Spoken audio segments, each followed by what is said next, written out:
Greetings, traveler.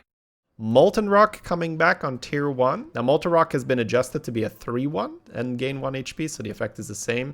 Backstage security is a 4-4. I can't imagine ever buying this garbage. Do you ever want to buy backstage security on tier 1? Even when it was a 4-6, no. Right? Yeah, but like on tier 2, on tier 2, you could make the argument like this, you know, a 4-6 here. I'll probably heal for more, right? Because I'll, you know, based on what's in your shop, right? If you're like, oh, I'm always losing if I buy the other card, and I'm winning here if I don't. Oh, Molten doesn't have taunt. Whoa. Yeah, that is a big change. Okay. It probably, yeah. So probably backstage security is something we eat with Picky. That's true. It's probably better without taunt, you think? Well, I mean, nowadays you can just remove taunt like pretty easily, so maybe it doesn't matter, but yeah, it's whatever. So Kindly Grandma is basically just surf and serve, right? It's a 1-1 that makes it 3-2. Fine, you know, we know what that does. We have that. Deep Sea Angler is now on tier 1, but the buff is only 2 HP, so that's not bad, right? It's a spellcraft on tier 1, so I feel like that's buyable, right? For sure. Swabby is back. So I would imagine Busker is gone then. I need to check because I don't think they're going to have like 2 pirate economies. This is the new best 1-drop. Yeah, Swabby for the money. Yeah, that's true. Mini Myrmidon is back. Sure. Spellcraft on tier 1, right? Yeah. Nothing crazy with the tier 1s, in my opinion. All right. So tier 2 is huge, by the way, guys. Not in terms of the number of changes, but they have moved Shell Collector and Elemental to tier 2. I'm pretty sure all of the, I guess except for Swabby, all of the economies in 2. This is all of the economy then, right? I mean, apart from the stuff that's already there. Swabby. What other economy is there? Well, you used to have Alley Cat Tidehunter, but those are out, right? Gone. So economy has been Busker, Sally, Shell Collector for quite a while now. Right, yeah. So the way that it's funny that Swabby is still on 1. I feel like now they've just created, hey, there's one guy that gives money on tier 1. Good luck. Because that's still the one you're looking for, right? You're still looking for money because early in the game, guys, getting a card that gives you a gold is better than anything else because that gold can then be spent later in the game to greater effect. If you have to spend your gold on tier 1 units, that is by default going to be weaker than spending your gold on tier 2, tier 3, tier 4 minions. So if you can carry gold from the early game into the late game, that's very good, and that's the reason why you're going to spend that gold far more efficiently later in the game. So it's a I do think Swabby is kind of an exception in terms of it costs you a lot to hold it. Whereas with some of the others, you play it anyways, and you can kind of use that resource later, like at will with Swabby. Yeah, but there's spells. There's spells now, so it's very easy to fix your curve. So you could even Swabby turn 1, freeze apples, level by apples, right? Yeah, like that's money. I mean, that's, we'll see. All of a sudden, I bought apples, and the other person can buy a unit and buy apples, right? You can get coin immediately, right? So if coin is in your shop, you can play Swabby. If apples is in your shop, you can play Swabby, and then otherwise you can level hold Swabby 1 turn, play it on turn 2, and then any of the turns, right? Turn 3, turn 4, turn 5, you can buy a 1-cost spell to fill the curve. Like, because spells are in, this is way better than before. Because it used to be a bit awkward, right? Like, oh, I'm going to level and float a gold. What's the point in Swabby, right? But now, with spells, you can pretty much always fix that curve. So I feel like it's a slight oversight where this is now on tier 1. Because it's money, and you're going to be able to use it with spells. Yeah, I mean, it's not as, like, holistically consistent as the other two, but there's definitely an advantage to it. If their goal was to remove all economy, it seems like that's just what I'm saying, right? I understand because I get removing economy from tier 1 because you get that. Okay. Yeah, if you don't roll economy on turn 1, you always feel like you're behind. Yeah. So you're creating a scenario where you can feel bad about your turn 1.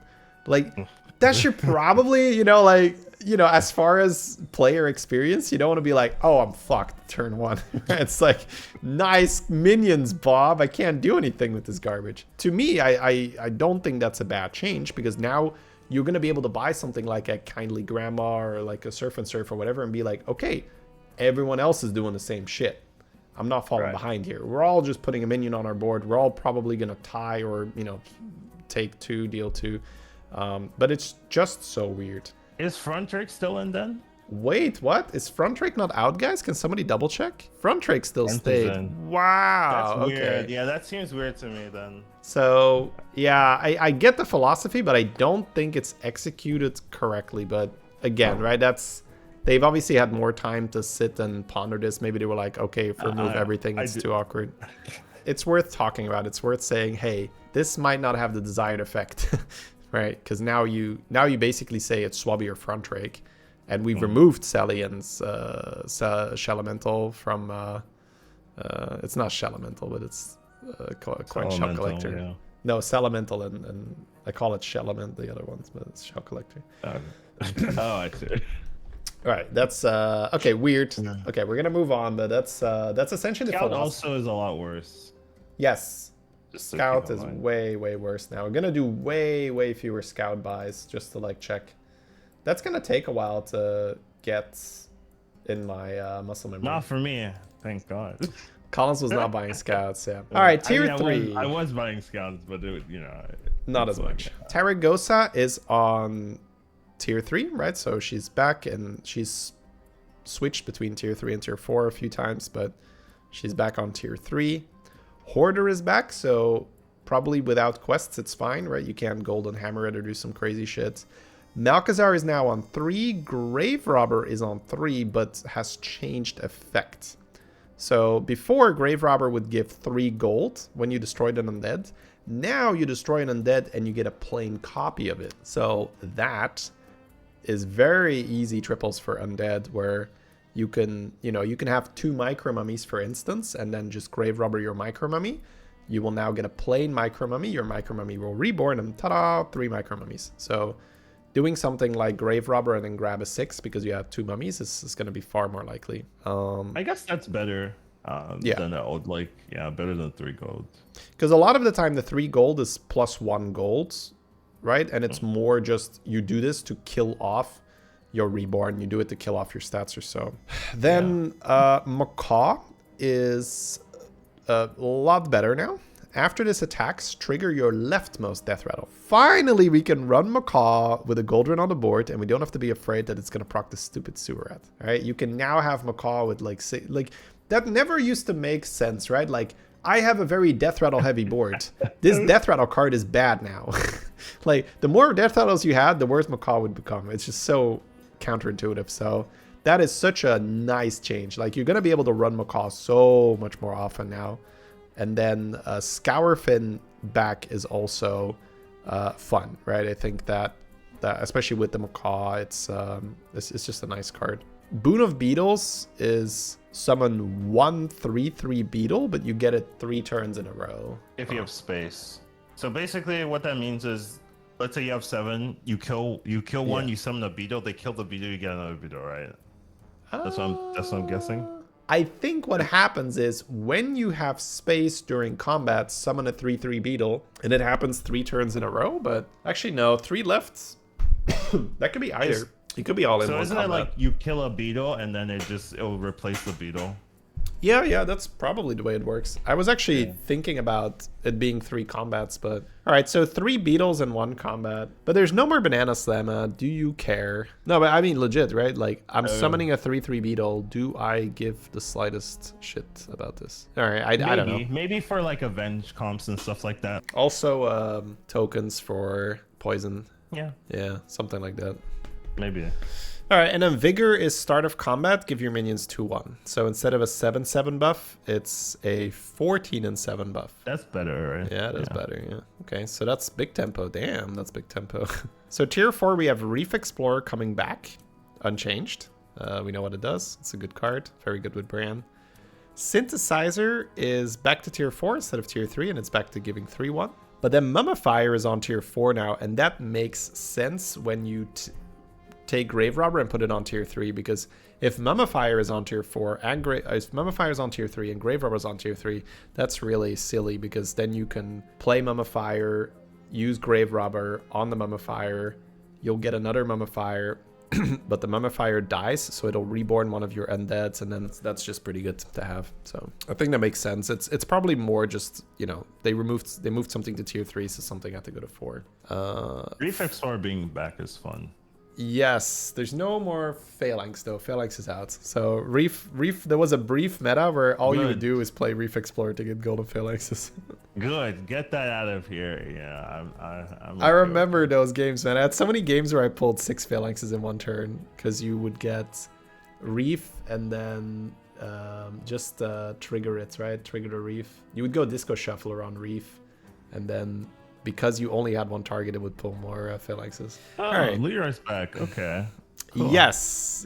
And we have theorized a little bit already that you can reborn your Leroy with the Hag, Hateful Hag. So actual reborn Leroy Monka. Oh, okay. You can. Well, that's in combat only. Okay. Yeah. Okay, yes. It's still good. Yeah, I know. I was gonna say that's annoying. I don't have a reborn Leroy during my tavern phase, but no, I get you. It's like you have to keep it on the board. That's what you're saying, right? You have to. Yeah. You have to run a Hag. Like, oh, we can just get Leroy reborn. And and then like it's basically just run a bunch of them. Yeah. Okay, Octosari is back and it's on tier 5, which again, it's tier 5. Okay. That makes sense because Banana is out. But on the other hand, why do I give a shit about Octosari when Banana is out? I really, I mean, I get that they removed Banana because I've pointed out just how stupid Banana is. Right? You beast players are degenerates, dude. Like, no, but I mean, I'm looking at it, and if everything else doesn't get significantly nerfed, why would I ever care about having Octosari? Right? It's like, oh, if I work really hard, I'll summon a 40/40? That's insane. Oh, my opponent has 500 health on his elemental. I might not get there with a 40/40. So it's we can have 2 40/40. Yeah, baby, let's go. Yeah, I see it. We're gonna have to just see how it plays out, right? But right now, you know, based on the current power level, which it is gonna dip a bit because quests are gonna be out, but still, it's Beast without Banana. They're probably gonna have to make some changes here and there to make it competitive. Which I think is fine, right? Because you can just increase the power level by making things have better effects. But the Bananas did indeed like, oh, my comp is now twice as good. Sorry, I mean 3 times as good. Sorry, I mean 6 times as good. Like, that got out of control really quickly, right? I got up to a 54 multiplier in one game where I had, oh, my beasts are now 54 times as big. This is good. Do we know what beast comps like theoretically are supposed to look like? What's the engine? They deal damage to themselves, or they grow when they deal damage to themselves or when they take damage. So what's now the engine, right? The engine is like there's a 5-drop beast that grows in HP every time it takes damage, but it does not gain damage. And then there's like a 4-drop that does +1/+1 to a different beast. That doesn't sound good. It's very slow from what I've seen. It's like it's probably gonna crush on 3K, right? It's like the 3K destroyer where you just put some self-scaling on your board with beasts and you're like, oh yeah, let's go. But in any reasonable lobby where people are playing anything, I hear you. All right. Where people are playing Bran with any other buffs, it's just I don't think beasts will be relevant, but we'll see. Okay. What's Thrasher doing? I thought Thrasher's a 5 now. It used to be a 4. Oh, okay. Yeah, so I just moved it around. Gem Smuggler is a 5, and the battle cry is play 2 blood gems on all your other minions. That's big. Huge. That's huge because it's no longer other Quillbore. So wow, that sounds so strong. What? Yes. Okay. So this is gonna be more likely that if you have early Piper and Jazzer, that you're gonna run with it a bit more because now you can just buff anything. You can have Smuggler and then golden it, right? Because it's a Quillbore itself, and you can trigger it. You can put an extra Lilac. There's all kinds of stuff you can do. So they want Quillbores to be good with this one. Yeah, and I think it's fair, like, especially at high level. Quillbore do struggle. Quillbores like they need like shields.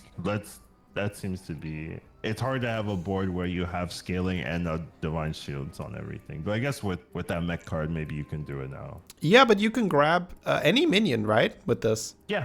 And pump. Yeah. Okay. But I mean, so you're probably going to be playing Piper at some point. Yeah, but once you have 5 damage, you can sell that shit, right? I guess that's you can true. keep I it, guess but that's true. like there is definitely a lot of diminishing return. Like 5 or 6 is a pretty good number. Now I have done 18 damage or so, but then you guys just go like, yeah. I love how I was also gonna use the 18 number. I was like, is the difference between 17 and 18? Huh? Now it doesn't do it for you.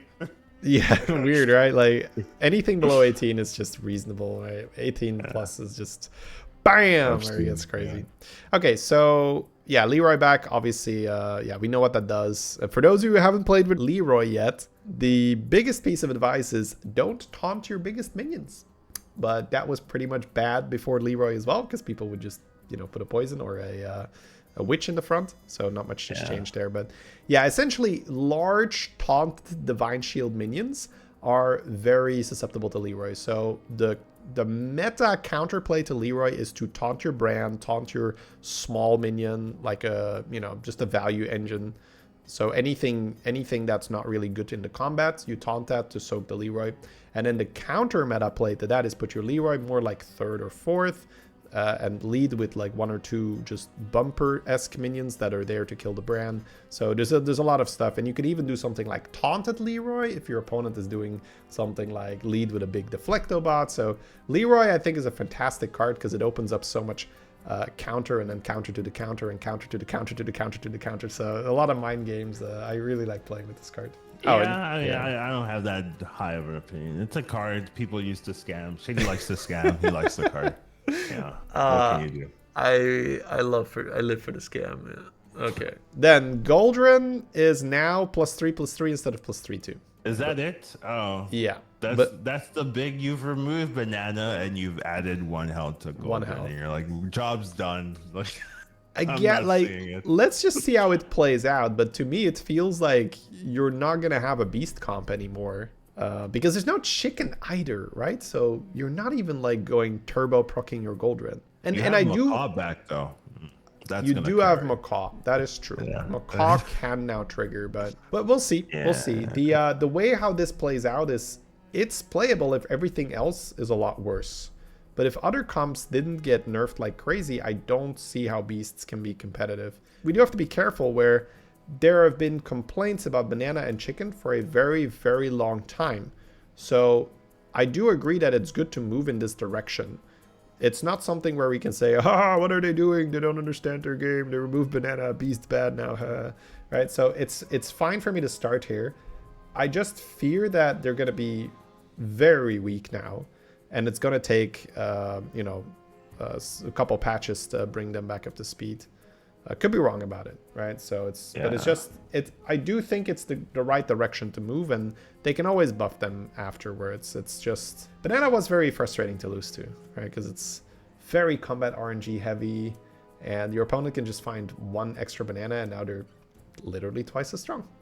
It's like, or maybe not twice as strong, but they're twice as big. Their tokens are twice as big all of a sudden. I assume the mech beast is still in. Mech horse should be in, yeah. I don't know. It does feel that it's very likely that it's just kind of like a new Quilboar, because Quilboar's been weak for a while. I do think Quilboar's like in a good spot right now, but historically Quilboar has been weak, so it might have like that same thing. And I'm just thinking about like how do you play this comp now, right? And it doesn't really feel like Goldren's gonna get you there. Like I guess you could go like old beast comp where it's like Macaw, Goldren, Titus, but with like a that bunch was of like horses. I made 40 damage Hydras or something, right? I think that's what that comp did back when, that's years ago, where stats were way smaller. So, and Hydra isn't in, so you're not even buffing cleaves. Yeah, but now you have mech horse is what I'm saying. Like, so instead of Hydra, you have mech horse, so you just have 40 damage instances of mech horses. But is that good enough? It doesn't look like it's good enough. That's my issue. What do you do? And the other way of playing the beast comp is you damages yourself and then you scale. Usually for those type of cards to be good, they need to do other things. Like they need to have a shield or they need to cleave, stuff like that. Even if they just gain stats, like we make 500/500s and it's not good enough in a lot of in some cases. Yeah. So, I will be devil's advocate there and say that quests do add a ton of juice to stats. Stats are smaller with quests out.